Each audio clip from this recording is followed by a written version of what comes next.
నమస్తే. Petrol diesel ధరల పోటు దీనివల్ల ఏం జరగబోతోంది అనేది ఇప్పుడు చూద్దాం. భారతదేశంలో దాదాపు 4 ఏళ్ల విరామం తర్వాత పెట్రోల్ డీజిల్ ధరలు లీటర్కు 3 రూపాయల మేర, సిఎన్జి ధర కిలోకు 2 రూపాయల మేర పెరిగాయి. ఇరాన్ సంక్షోభం కారణంగా అంతర్జాతీయ మార్కెట్లో ముడి చమురు ధరలు పెరగడం వల్ల ఈ నిర్ణయం తీసుకోవాల్సి వచ్చింది. భారతదేశ రవాణా రంగానికి డీజిల్ వెన్నెముక లాంటిది. అందువల్ల ఇంధన ధరల పెరుగుదల ప్రభావం కేవలం వాహనదారులపైనే కాకుండా దేశ ఆర్థిక వ్యవస్థలోని ప్రతి రంగంపై చైన్ రియాక్షన్ లాగా పడుతుంది.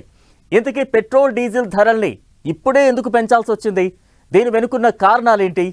ఏ రంగాలపై ఎలాంటి ప్రభావం ఉంటుందో ఇప్పుడు చూద్దాం. అంతా ఊహించినట్లే జరిగింది. దేశవ్యాప్తంగా పెట్రోల్ డీజిల్ ధరలు పెరిగాయి. లీటర్ పెట్రోల్ పై సగటున 3 రూపాయలు, డీజిల్ పై 3 రూపాయలు పెంచుతూ ఆయిల్ కంపెనీలు నిర్ణయం తీసుకున్నాయి.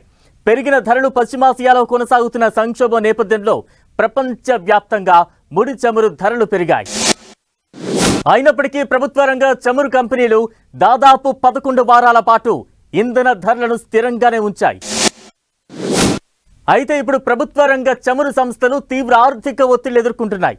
ఆ నష్టాలను భర్తీ చేసుకునేందుకు వినియోగదారులపై ధరల పోటు తప్పలేదు. గత 4 ఏళ్లుగా పెట్రోల్ డీజిల్ ధరల్లో పెద్దగా మార్పు లేదు. 2022 ఏప్రిల్ నుంచి పెట్రోల్ డీజిల్ ధరలు ఇంచుమించు ఒకే రేటుతో ఉన్నాయి. లోక్సభ ఎన్నికలకు ముందు 2024 మార్చిలో లీటర్కు 2 రూపాయల చొప్పున తగ్గించాయి. అమెరికా ఇరాన్ వార్ టెన్షన్స్ నేపథ్యంలో దేశంలో ఇంధన ధరలు పెరుగుతాయంటూ ఇటీవల పెద్ద ఎత్తున ప్రచారం జరిగింది.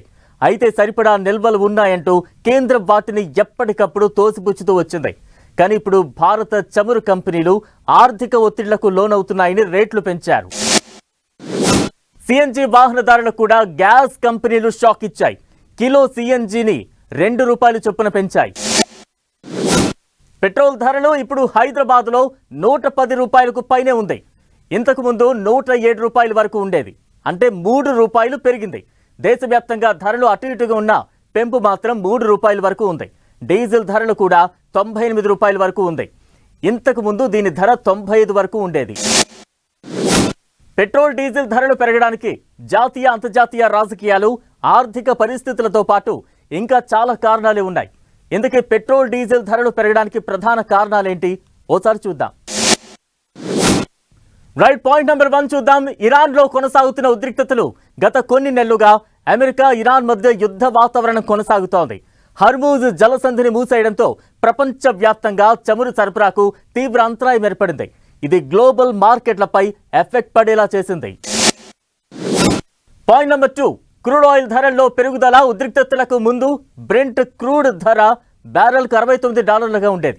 తర్వాత అది పెరుగుతూ ఇప్పుడు $113 నుంచి $114 వరకు చేరింది.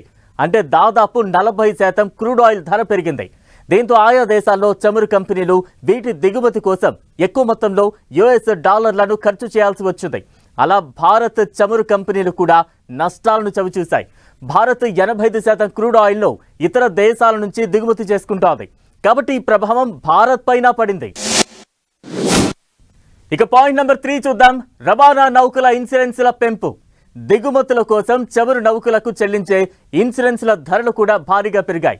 దీంతో దిగుమతి చేసుకున్న చమురు విలువ పెరుగుతోంది. పాయింట్ నెంబర్ 4 చూద్దాం. డాలర్తో పోల్చితే రూపాయి దారుణంగా పతనం. రూపాయి విలువ చరిత్రలో కనిష్టానికి పడిపోవడంతో మనం చెల్లించాల్సిన మొత్తం పెరుగుతోంది. డాలర్తో రూపాయి విలువ అత్యంత కనిష్టానికి అంటే దాదాపు 96 రూపాయలకు పడిపోయింది. దీంతో బ్యారెల్ చమురు కొనడానికి ఎక్కువ డాలర్లు వెచ్చించాల్సిన పరిస్థితి. ఒక్కోసారి అంతర్జాతీయంగా చమురు ధరలు తగ్గినా డాలర్తో రూపాయి విలువ పడిపోవడంతో ఎక్కువ దిగుమతి భారం పడుతోంది. దీంతో అటు చమురు ఇటు డాలర్ రెండూ ఖరీదుగా మారాయి.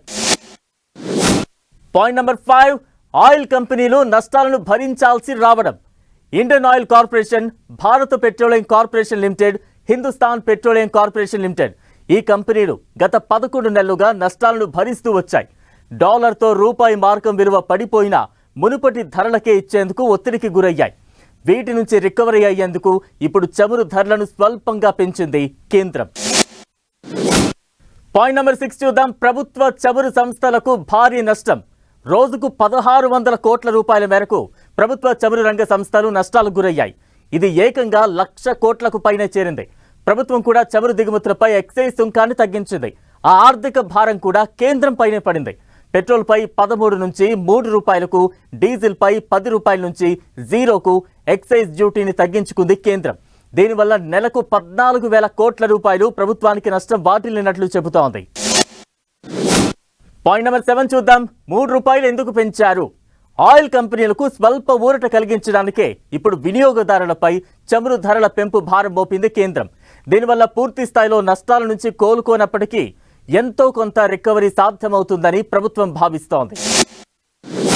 చమురు ధరల పెంపుతో దేశ ఆర్థిక వ్యవస్థపై తీవ్ర ప్రభావం పడే అవకాశం ఉంటుంది. ఇప్పటికిప్పుడు కాకుండా మున్ముందు ఈ ఎఫెక్ట్ పెద్దగానే ఉండబోతోందని నిపుణులు అంచనా వేస్తున్నారు. ఇంతకీ ఏ రంగాలపై ఈ ప్రభావం పడబోతోంది, అది కూడా తెలుసుకునే ప్రయత్నం చేద్దాం. ముందుగా పాయింట్ నెంబర్ 1 చూద్దాం. రవాణా లాజిస్టిక్స్ రంగం. ఇంధన ధరల పెంపుతో అత్యంత వేగంగా నేరుగా దెబ్బతినే రంగం ఇదే. ఫ్లైట్ ఛార్జీల పెంపు. దేశవ్యాప్తంగా వస్తువులను సరఫరా చేసే లారీలు, ట్రక్కుల నిర్వహణ ఖర్చు పెరుగుతుంది. దీనివల్ల రవాణా సంస్థలు బుకింగ్ ఛార్జీలను పెంచుతాయి. ఇక క్యాబ్లు, ఆటోలు, ఓలా, ఉబర్ వంటి క్యాబ్ సర్వీసులు, స్థానిక ఆటో రిక్షాల ఛార్జీలు పెరిగే అవకాశం ఉంటుంది. ప్రయాణాల డిమాండ్ ఎక్కువగా ఉండే సమయాల్లో సర్జ్ ప్రైజింగ్ మరింతగా పెరగచ్చు. ఇక పాయింట్ నెంబర్ 2 చూద్దాం. వ్యవసాయ రంగం. భారతీయ వ్యవసాయంలో డీజిల్ పాత్ర చాలా కీలకం. సాగు ఖర్చులు పెరుగుదల. పొలాలు దున్నడానికి ఉపయోగించే ట్రాక్టర్లు, పంట కోత మిషన్లు, బోరు బావుల నుంచి నీటిని తోడే పంపు సెట్లు చాలా వరకు డీజిల్తోనే నడుస్తాయి. ఇంధన ధరల పెంపుతో రైతులకు పెట్టుబడి వ్యయం పెరుగుతుంది. అలాగే మార్కెట్ రవాణా. పండించిన పంటను గ్రామాల నుంచి నగరాల్లోకి, మార్కెట్లకు, మండీలకు తరలించే ఖర్చు కూడా భారంగానే మారుతుంది. పాయింట్ నెంబర్ 3 చూద్దాం. నిత్యావసరాలు, ఆహార రంగం. సామాన్యుడి వంటగది బడ్జెట్ను శాసించే రంగం ఇదే. కూరగాయలు, పండ్లు, పాలు ఇవి త్వరగా పాడైపోయే వస్తువులు. వీటిని శీతలీకరణ ట్రక్కుల్లో వేగంగా రవాణా చేయాల్సిందే. రవాణా ఛార్జీలు పెరగడం వల్ల మార్కెట్లో టమోటాలు, ఉల్లిపాయలు, ఆకుకూరలు, పాల ప్యాకెట్ల ధరలు క్రమంగా పెరుగుతాయి. ప్యాకేజ్డ్ ఫుడ్స్, బిస్కెట్లు, సబ్బులు, నూనెలు వంటి ఎఫ్ఎంసీజీ కంపెనీల ముడి సరుకు రవాణా ఖర్చులు పెరగడం వల్ల వస్తువుల ధరలను పెంచడం లేదా ప్యాకెట్ పరిమాణాన్ని తగ్గించడం చేస్తారు. ఇక నెక్స్ట్ పాయింట్ చూద్దాం. ఈ కామర్స్ మరియు డెలివరీ సర్వీసులు. బ్లింకిట్, జొమాటో, స్విగ్గీ, అమెజాన్ వంటి సంస్థల డెలివరీ బాయ్స్ అందరూ బైక్లపైనే తిరుగుతారు.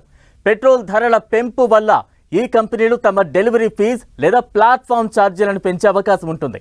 లేదా ఉచిత డెలివరీ కోసం ఆర్డర్ చేయాల్సిన కనీస మొత్తాన్ని పెంచేస్తాయి. పాయింట్ నెంబర్ 5 తయారీ రంగం మరియు అనుబంధ పరిశ్రమలు.